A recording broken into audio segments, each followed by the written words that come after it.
Prescott throws it in the end zone, incomplete. Should do it. It's gonna be a long plane ride home. Oh boy!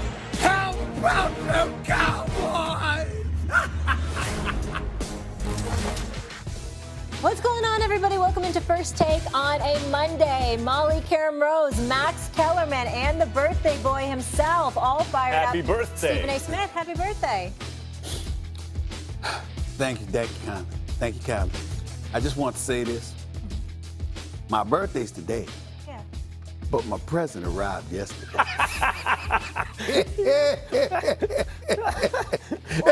Let's discuss it. The football So guy. after missing a month of football with mono, Sam Darnold returned to game action, throwing 2 TDs and led his Jets to their first win of the season over Stephen A's Cowboys. Dak Prescott, who is still looking for a new contract, failed on a 2-point conversion late in the fourth quarter. The boys have now lost 3 straight games to the Saints without Drew Brees, to the Packers, and now the Jets. Let's hear from them on the loss.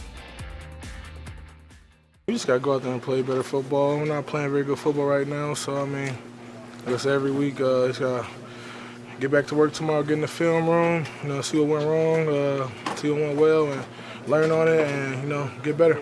To lose a game to an 0-4 football team, what does that do to the psyche of this locker room? The psyche? I don't even know what that means. What does it do to the confidence of this football team? It don't change. Not at all. We know what the hell happened today. We beat ourselves just like last week.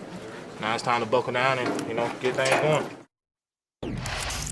Not only has Dak been under scrutiny recently, but also his head coach, Jerry Jones, had this to say about Jason Garrett's status. Quote, "I'm going to be very trite.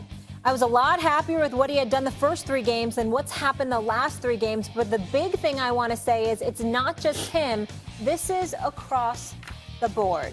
Stephen A., how much trouble are the Cowboys in? Well, they're in the world of trouble. Let's be very, very clear about that, Max Kellerman. They're in the world of trouble. Because when you look at the NFC, you see how this works? If you're 3-3 and you're a 500 team, chances are, if this trend continues, and we have no reason to believe that it won't, the reality is that the NFC East playoff participant is going to have to be the winner of the division.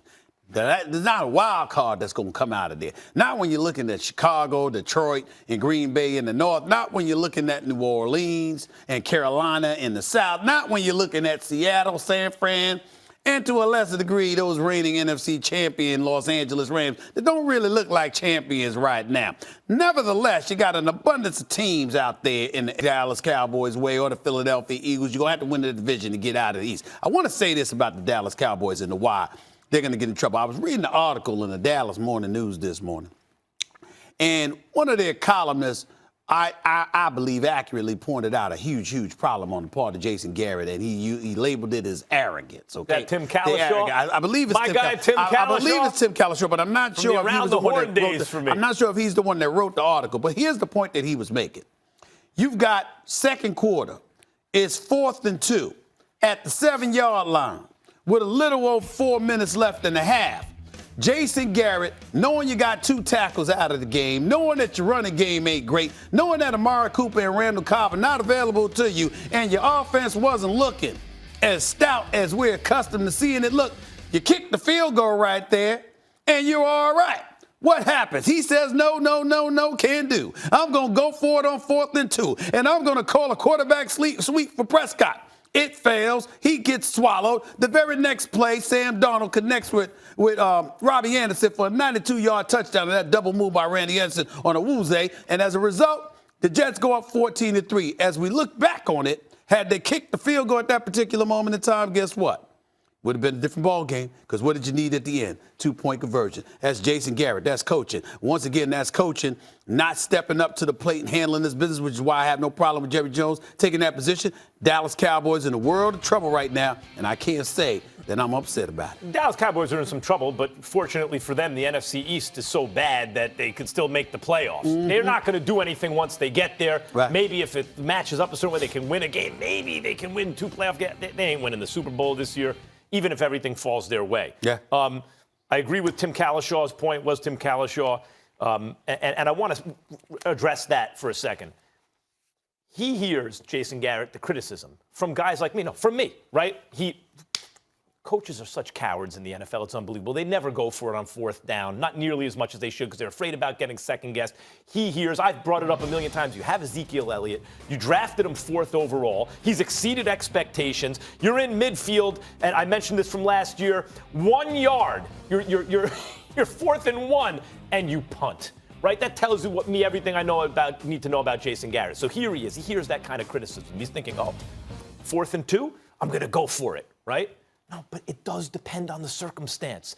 Here and there, you have to take it into consideration. I usually don't, and I'm not going to even kill him now. If you go for on 4th and 2, I usually like that. I'm not going to kill him now. But Tim Cowlishaw has a point. Pay attention to what's going on. Ezekiel Elliott just didn't do anything the last time he touched the ball. And the main thing is because your 2 tackles, your starting tackles who are all universe tackles, aren't there.